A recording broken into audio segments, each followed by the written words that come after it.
আজকের ছোট গল্প অপরাজিতা তুমি।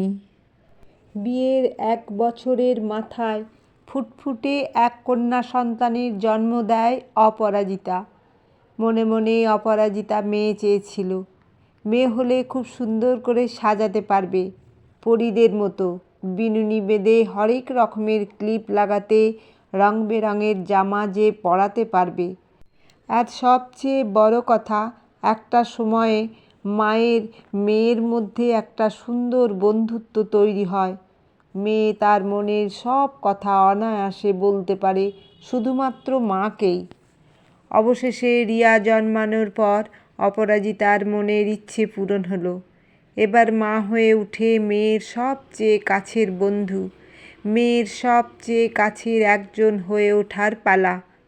কিন্তু তার আগেই এক ভয়ঙ্কর বিপর্যয় নেমে এলো অপরাজিতার জীবনে। স্বামী অম্বরেশ এক গাড়ি দুর্ঘটনায় চলে গেল চিরদিনের মতো। চারিপাশ থেকে যেন অন্ধকার এসে ঘিরে ধরল অপরাজিতাকে। কি হবে এখন? একা হাতে কি করে সামলাবে সব কিছু? এত বড় ব্যবসা কেই বা দেখবে? স্বামী চলে যাওয়ার কষ্টের চোখের জল শুকানোর আগেই আত্মীয় স্বজনদের মুখে শুনতে হলো, এই একরত্তি মেয়েকে বড় করে তোলা খুব কঠিন। পুরুষ মানুষ না থাকলে থোড়াই এসব হয়। তাও যদি ছেলে হতো ঠিক আছে, মেয়ে মানুষ করা যে কি কঠিন কাজ। চোখের জল মুছে ফেলে 2 মাসের একরত্তির দিকে তাকালো অপরাজিতা। মনে মনে সংকল্প করলো মেয়েকে মানুষের মতো মানুষ করে আত্মীয় স্বজনদের মুখ বন্ধ করে দেবে। কিন্তু দুনিয়াটা যে বড় খারাপ, তাই মানুষের মতো মানুষ হতে গেলে প্রয়োজন কঠোর অনুশাসন। অপরাজিতার আর মেয়ের বন্ধু হয়ে ওঠা হলো না। রাত দিন ব্যবসার কাজ সামলানোর সাথে সাথে মেয়েকে কড়া নজরদারিতে বড় করে তুলতে লাগলো। মালতী মাসির কাছে রিয়া সর্বক্ষণ থাকতো, কিন্তু তাহলেও কাজের ফাঁকে ফাঁকে ফোন করে মেয়ের খবর নিত অপরাজিতা। বাড়ি ফিরে সবার আগে মেয়ের ঘরেই ঢুকত। বন্ধুদের সাথে বাইরে ঘোরা এসব বারণ ছিল রিয়ার। রিয়াও মাকে ছোট থেকেই ভয় পেত। মাঝে মধ্যে অপরাজিতা যখন মেয়েকে কাছে নিয়ে মাথায় হাত বুলিয়ে দিত, তখন ভয়ে কাঠ হয়ে থাকত রিয়া। মাকে কখনো প্রাণ খুলে হাসতে দেখেনি যে, কখনো মায়ের সাথে আড্ডাই হয়নি। মা যে বলেছে ইচ্ছে না করলেও মন দিয়ে শুনেছে।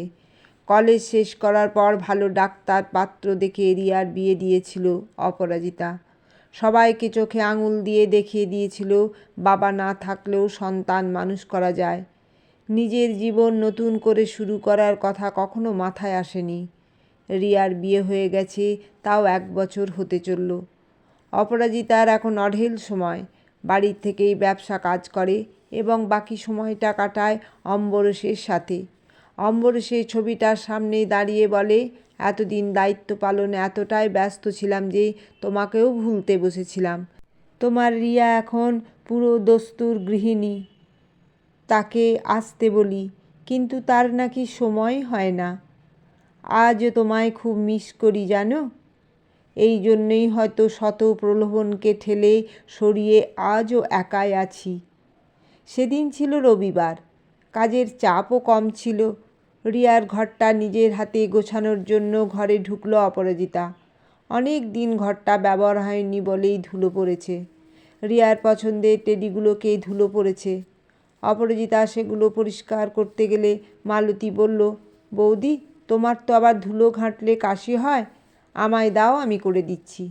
অপরাজিতা হেসে বলল, আমার কিচ্ছু হবে না, তুই বরং আমার জন্য 1 কাপ চা করে নিয়ে আয়। মালতী চা করতে চলে গেল। রিয়ার আলমারিটা পরিষ্কার করতে গিয়ে একটা লাল রঙের ডায়েরি খুঁজে পেল অপরাজিতা। ডায়েরিতে লেখা ছিল, আজ তাকে প্রথম দেখলাম কলেজে। প্রথম দেখাতেই মনে হয়েছিল কতগুলো দিন ধরে ওর জন্য অপেক্ষা করছিলাম আমি। সান্নিকও আর চোখে দেখছিল আমায়। ভালোবাসা কাকে বলে তার আজ প্রথম বুঝলাম। রিয়া তাহলে অন্য কাউকে ভালোবাসতো, কিন্তু কখনো তো বলেনি সেই কথা। শেষটুকু জানার জন্য আবার ডায়েরি খুলল অপরাজিতা। লেখা ছিল, আজ শাকনিক আমায় স্পর্শ করল। এখনও ওর শরীরের গন্ধ আমার মধ্যে লেপ্টে আছে। আমাদের দুজনের ঠোঁট আজ পরস্পরকে ছুঁয়েছিল। কিন্তু না, এর বেশি আর কিছুই নয়। মায়ের মাথা নিচু হবে এমন কোনো কাজ কখনোই করব না আমি। ভেবেছিলাম আজই বাড়ি গিয়ে মাকে বলবো শাকনিকের কথা, কিন্তু পারলাম কই।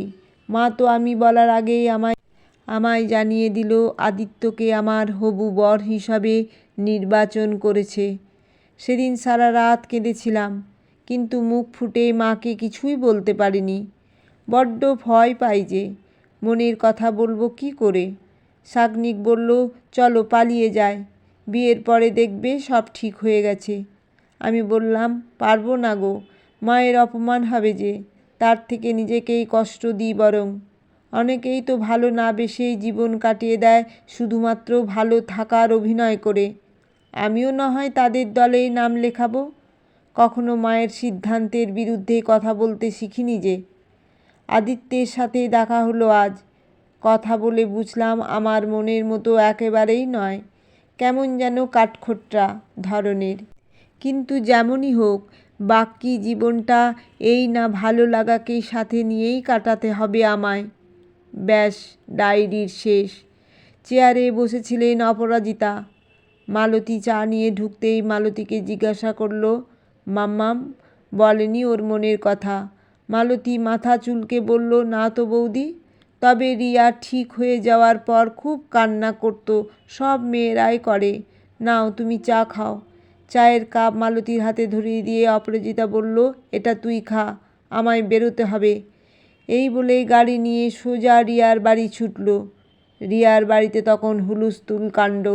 আদিত্য চেম্বারে যাবে বলে রেডি হচ্ছে।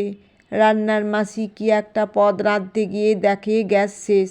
সিলিন্ডার টানাটানি চলছে তখন। অপরাজিতাকে দেখে রিয়া বলে, মা তুমি একটু বসো, আদিত্য এক্ষুনি বেরিয়ে যাবে, তারপর কথা বলছি। মেয়েটাকে ঘেমে নিয়ে কাজ করতে দেখে চোখে জল এলো অপরাজিতার। কত কষ্ট বুকে চেপে সংসার করছে মেয়েটা। কেন কোনো দিন মেয়েটার মনের খবর জানতে চাইলাম না। আদিত্য বেরিয়ে যেতেই কাছে এসে বলল, বলো মা, চা খাবে না কফি? অপরাজিতা মেয়ের হাত ধরে বলল, কিছু খাবো না আমি। তুই জামা কাপড় গুছিয়ে নিয়ে চল আমার সঙ্গে। আমার সাথেই থাকবি তুই। এই অপছন্দের হবে না। রিয়া অবাক হয়ে বলল, এসব কি বলছো তুমি? নিজের সংসার ছেড়ে কোথায় যাব আমি? আর আদিত্যকেই বা দেখবে কে? অপরাজিতা বলল, আমি জানি মাম্মাম, আদিত্য নয়, তুই শাকনিককে ভালোবাসতিস। শুধুমাত্র আমার মান রাখবি বলে নিজের ভালোবাসা জলাঞ্জলি দিয়েছিস। আর আমি তোর বাবা চলে যাওয়ার পর তোর নিরাপত্তার কথা ভেবে তোকে শাসনের ঘেরাটোপে বড় করেছি।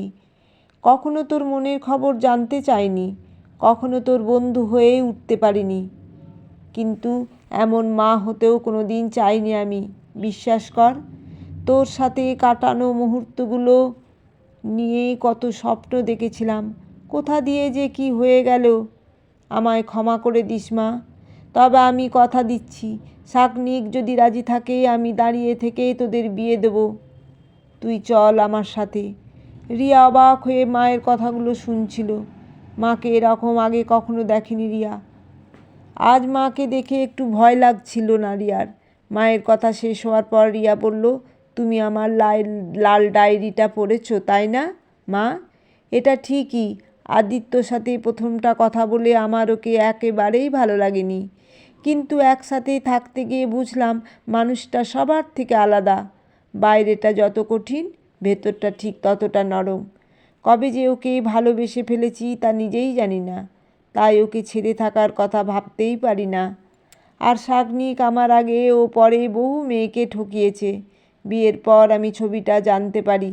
শাকনিককে বিয়ে করলে হয়তো আমার জীবনটাই নষ্ট হয়ে যেত। আমি আদিত্যের সাথে খুব ভালো আছি মা। তুমি শাসন করতে গিয়েও অজান্তে আমার ভালোই করেছো। আর বলেছো তুমি আমার মনের খবর রাখো না, তা না হলে আজ এইভাবে ছুটে আসতে আমার কাছে। মেয়েকে জড়িয়ে ধরে অপরাজিতা। বলল, তুই ভালো আছিস তো মাম্মাম? আরে হ্যাঁ রে বাবা, সারা জীবন তো শুধুমাত্র আমায় নিয়েই ভেবেই গেলে। নতুন করে নিজের জীবনটা কেন গুছিয়ে নিলে না মা? চুপ কর, তোকে ছাড়া আর কাউকে নিয়ে আমার ভাবার সময় ছিল কই? তোকে একটা সুস্থ শৈশব দিতে হবে, শুধুমাত্র এটাই মাথা ছিল। আদিত্য আমায় বলে, জানো, অনেক তো সংসারের জন্য করলে, এবার নিজের জন্যও কিছু করো। তোমার মাই তো তোমার ইন্সপিরেশন। ওনার মধ্যে এত প্রাণ শক্তি দেখে সত্যিই অবাক লাগে। ঠিকই তো বলেছ আদিত্য, তুই চাকরি করতে চাসনি বলে আমি তোকে জোর করিনি, কিন্তু তোর যদি মনে হয় করবি, তোর মাকে সবার আগে তোর পাশে পাবি। কিন্তু তুই যদি আদিত্যের সাথে ভালো না থাকতিস, তাহলে আমি সত্যিই হেরে যেতাম। রিয়া মাকে জড়িয়ে ধরে বলল, মায়েদের শাসনের আড়ালেও যে ভালোবাসায় লুকিয়ে থাকে। তোমাকে শুধু ভয় পেতাম ঠিকই, কিন্তু তার সাথে তোমাকেই যে ভালোবাসতাম সবচেয়ে বেশি। তোমার শাসন ছিল বলেই হয়তো সঙ্গদোষে বুকে যায়নি। আমি তোমার মতো হতে চাই মা। তুমি তো কখনো হারতেই পারো না মা। তুমি যে অপরাজিতা। অপরাজিতার বুক জুড়ে তখন শুধু রিয়া। এখন আর বুকটা ফাঁকা লাগছে না অন্য দিনের মতো।